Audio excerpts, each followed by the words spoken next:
vas toi-même chercher ta femme. Et moi, je dis Dieu, Dieu, quel Dieu? Quel Dieu? Tu attends que Dieu descende pour te donner une femme. Hein? Quel Dieu? Si tu es lié par les hôtels, je détruis cet hôtel dans ta vie au nom de Jésus. Amen. Je dis, je détruis cet hôtel dans ta vie au nom de Jésus. Amen. Oui. Frère, ne reste pas à l'église 5 ans, 10 ans. Tu travailles, tu dis, je n'ai pas encore trouvé la femme qui me plaît. Tu es déjà un vieux, tu es déjà bientôt 40 ans. Tu n'as pas encore de femme à la maison. Tu rentres, tu mets la marmite au feu. Tu veux dormir comme ça se brûle. Tu te lèves. Tu dis, oh, pourquoi j'ai trop dormi? Tu n'as pas honte. Hein? Est-ce qu'à 40 ans, toi, tu dois encore être en train de préparer? N'est-ce pas que tu as dit que la femme est laide? Hein? Elle vient t'aider.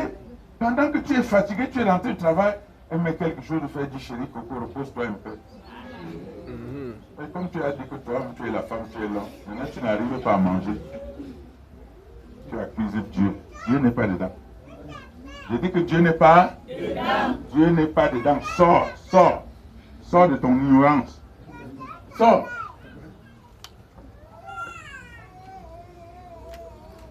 Hein, mon fils? Oui. Maintenant, quand tu rentres le soir, toi, tu manges. Hein? Et tu es content? Voilà. Est-ce que moi aussi, aujourd'hui, je peux préparer? Que je vais faire comment pour préparer? Hein? Et tu es là, tu vas au travail, tu reviens. Tu fais fruit, là, tu manges.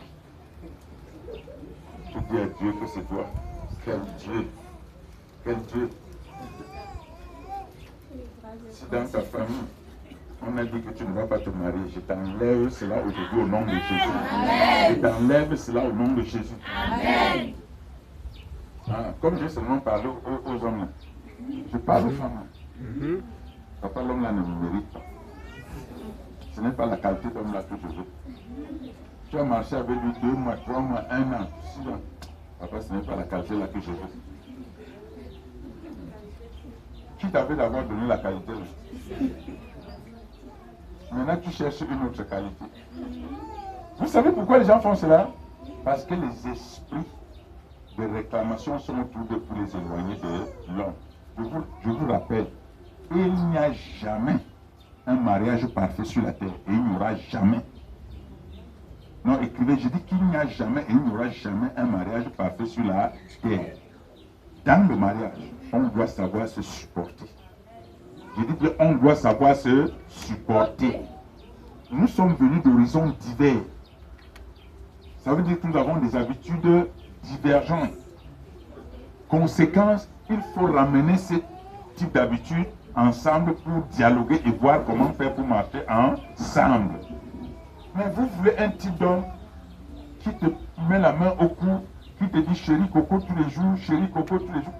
Même le jour qu'il s'énerve, toi, tu t'énerves plus que lui. C'est ça, non? Vous voulez celui qui viendra, il va vous laver les pieds, il vous lave les ongles et vous dites que c'est ça le bon mari, n'est-ce pas? Hein? Oui. Non, c'est pas ça. C'est pas ça le bon mari. J'ai dit aux femmes là, quand vous trouvez un homme, vous pouvez le changer.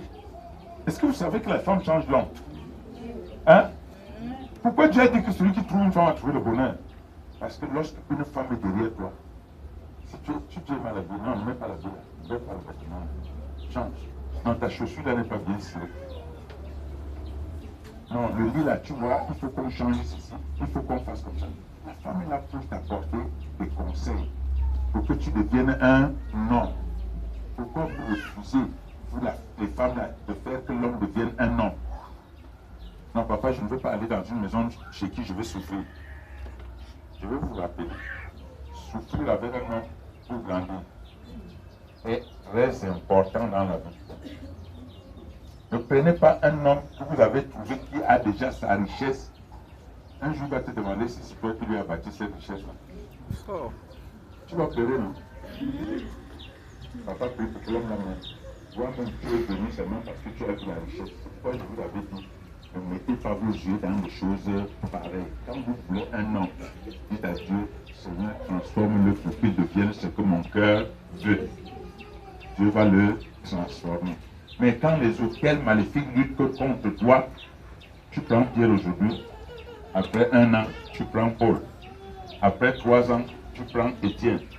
Si à Étienne ici, tu me pardonnes. Si à Paul ici, tu me pardonnes. Après 6 ans, tu prends André.